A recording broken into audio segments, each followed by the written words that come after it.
Olá pessoal, tudo bem? Aqui é o professor Bruno Oliveira com mais um tema muito importante a respeito dos decretos 220 e o 2475. Hoje nós vamos falar sobre a figura que está presente no decreto 2479, o chamado estágio experimental. Muita atenção para o vídeo de hoje.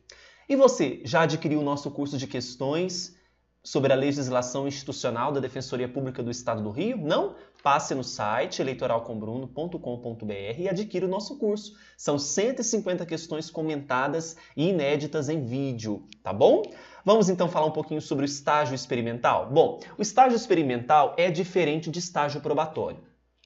O Estatuto dos Servidores Públicos do Rio de Janeiro previa o estágio experimental como uma das fases do concurso público no âmbito do Rio de Janeiro. O estágio experimental era uma figura muito bem considerada atípica no âmbito do Estatuto do Rio de Janeiro e que é importante que nós façamos uma diferenciação para o estágio probatório. Por que era uma figura?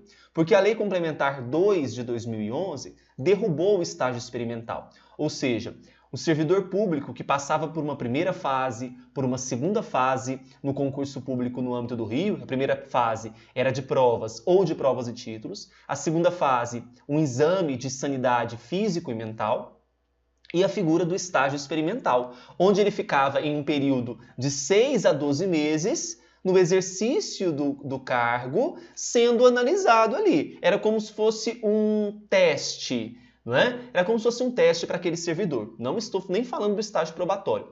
E ele não recebia integral, não. Ele recebia o percentual de 80% do salário do cargo público que almejava ingressar. E isso caiu por terra. Hoje nós temos apenas o estágio probatório. Nós sabemos que é de 3 anos, conforme previsão da nossa Constituição e análise jurisprudencial, não é? E durante esses 3 anos, esse servidor ele passa por avaliações de desempenho.